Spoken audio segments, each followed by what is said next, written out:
Hello दोस्तों, नमस्कार। आज का जो मेरा विषय है वो पुस्तकों से संबंधित है।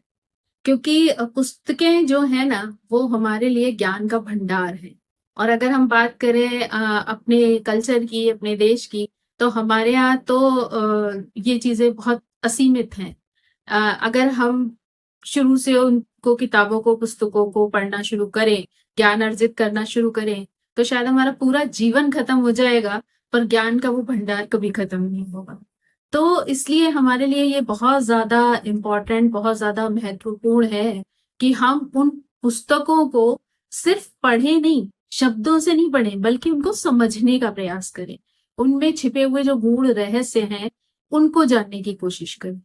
और होता क्या है कि जो एक्चुअल ग्रंथ लिखे गए, कई बार उनकी प्रति तो हमें उपलब्ध होती नहीं है। जैसे जैसे समय निकल गया है तो बहुत सारी चीजें जो हैं वो लुप्त हो चुकी हैं, या उनके कोई कहीं किसी एक लाइब्रेरी में आपको कहीं कुछ उसके पन्ने, कुछ अंश देखने को मिल जाते हैं।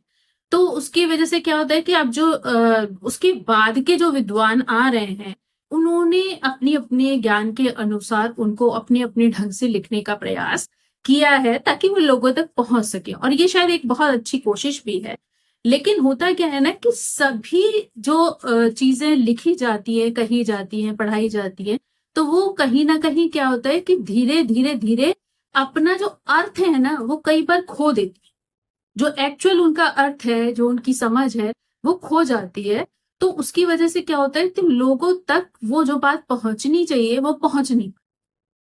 तो ये जो चीज है, उसके लिए अगर मैं आपको एक एग्जांपल के माध्यम से समझाना चाहती हूँ कि एक आपने पंक्तियां सुनी होंगी कि ढोल गवार पशु शूद्र नारी, ये सब ताड़न के अधिकारी।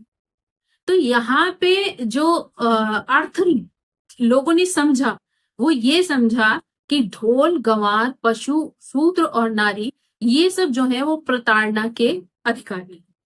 अब कई बार लोगों ने इस बात पे ऑब्जेक्शन भी किया, लोगों से इवन मेरी बातचीत भी हुई है कई बार लोगों से, तो लोग इस बात पे ऑफेंड हो जाते हैं कि ऐसा क्यों लिखा गया। तो मैं उन सारे लोगों को ये बोलना चाहती हूँ कि कभी कभी चीजें उस वे में लिखी नहीं जाती है जिस वे में लोग उन्हें समझ जाते हैं।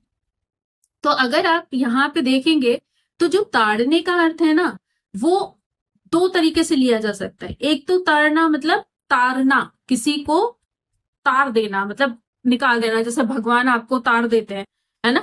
यानी तो इसी तरीके से क्या है कि आप का काम है कि ऐसे जो लोग हैं, जो खुद से अपनी प्रोग्रेस नहीं कर पा रहे हैं, अपने आप को नहीं संभाल पाते, तो आपको उनको तारना है, आपको उनको ज्ञान देना है, समझना है, उनको केयर देनी है। और ताड़ना एक जगह पे ये भी होता है कि आप किसी को बहुत ध्यान से देखें। देखने का मतलब सिर्फ घूरते ना रहे, देखने का मतलब है कि आप उन्हें देखें और जो उनकी परेशानियां हैं, उनको दूर करके उनको टेक केयर करें, उनको ज्ञान दें, उनको समझाएं, उनको आगे ले जाओ, है ना। ये बहुत ज्यादा इंपॉर्टेंट है। तो यहाँ पर क्या है कि अगर आप देखेंगे तो भाई, अगर ढोलक है और अगर आप उसको अच्छे से सुखाएंगे नहीं, उसको अच्छे से रस्सी उसकी टाइट नहीं करेंगे, तो वो अपनी धुन नहीं देगी, अच्छा स्वर नहीं देगी आपको, उसे सुनने में मजा नहीं आएगा, है ना। और जैसे गंवार है, तो गंवार व्यक्ति को क्या है, अगर आप उसको ज्ञान नहीं देंगे, आप उसको रास्ता नहीं दिखाएंगे, उसको संभालेंगे नहीं, तो वो किसी के भी सामने कुछ भी बोल देगा, कोई भी ऐसी हरकत कर देगा जो आपको समाज में जो है वो डिसरिस्पेक्ट दिलवा सकती है। तो आपको ऐसे व्यक्ति को भी संभाल के रखना है, उसको देखना है, उसको सिखाना है, उसको गंवार से एक योग्य व्यक्ति बनाना, वो आपकी जिम्मेवारी है। तो ढोल गंवार पशु, अब पशु है, अगर आप उसको नहीं गाइड करेंगे या बांध कर अच्छे से नहीं रखेंगे, या उसको अच्छे से उसकी टेक केयर नहीं करेंगे, जो जानवर पालने वाले हैं, लाइक गाय है, भैंस है, तो इनको अगर आप अच्छे से नहीं खाना पानी देंगे, उनको नहीं संभालेंगे, तो वो दूध अच्छे से नहीं देंगे, है ना। बाकी जो केयर करने वाले पशु हैं, अगर कुत्ता वगैरह है, तो आप उसको अगर प्यार से नहीं रखेंगे, तो हो सकता है कल वो आप ही को काट ले। तो आपको क्या है, आपको उसको ट्रेन करना जरूरी है, आपको उसको समझना है, आपको उसकी टेक केयर करनी है ना। पशु की, उसको, वो खुद तो भोजन बना नहीं सकता, तो कहीं ना कहीं आपको उसको भोजन पानी देना है, उसकी व्यवस्था आपको करनी है, क्योंकि आप सक्षम है और वो सक्षम नहीं है, समर्थ नहीं है किसी चीज को करने में। और ढोल गंवार पशु शूद्र, अगर कोई शूद्र व्यक्ति है, वैसे तो आज के समाज में उसकी कोई मान्यता नहीं है, लेकिन एक टाइम था जब लोगों में इस तरीके का डिफरेंसेस थे और लोग इस तरीके से नीचा दिखाने की कोशिश करते थे, जो कि बहुत ही गलत चीज थी।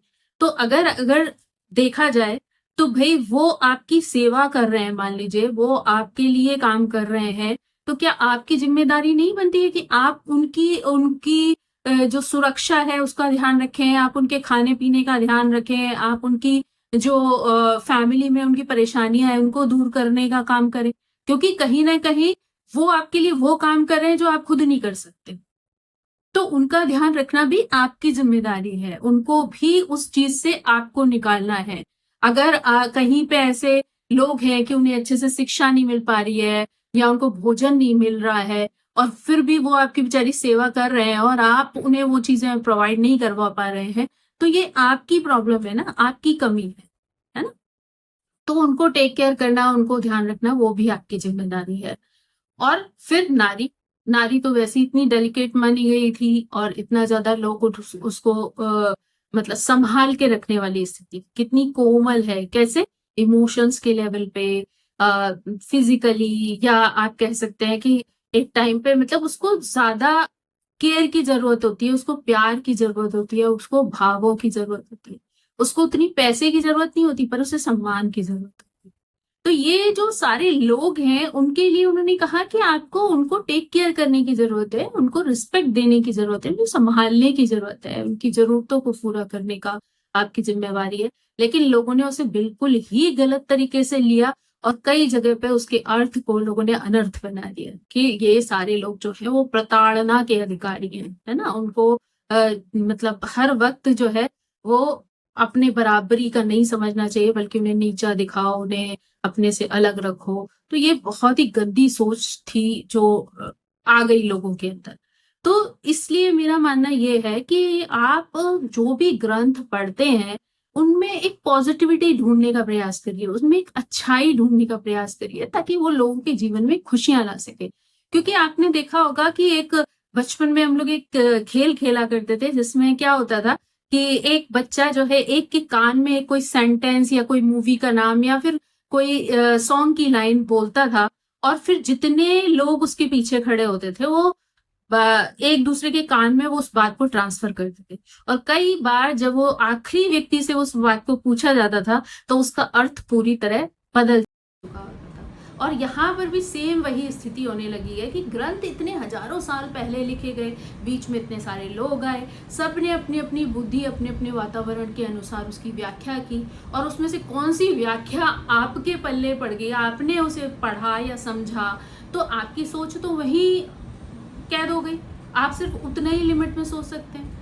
तो इसलिए मेरा कहना सिर्फ आप लोगों से ये है कि आप जो भी ग्रंथ, जो भी पुस्तक पढ़ें उसको पॉजिटिविटी के साथ पढ़ें, उनमें जो अर्थ हैं, उसमें जो गूढ़ रहस्य छिपे हुए हैं उनको समझें और लोगों तक पहुंचाने का जरिया बने, ताकि लोगों का जो माइंडसेट है वो पॉजिटिव हो सके, लोग उसके बारे में अच्छा सोच सकें और आगे भी लोगों को जो आने वाली जनरेशन है उसको एक पॉजिटिव माहौल दे सकें और एक पॉजिटिविटी ट्रांसफ़र कर सकें।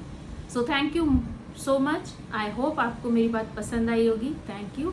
और आप सभी से मेरा अनुरोध है कि आप प्लीज़ मेरे चैनल को सब्सक्राइब करें, शेयर करें और लाइक करें। So thank you so much.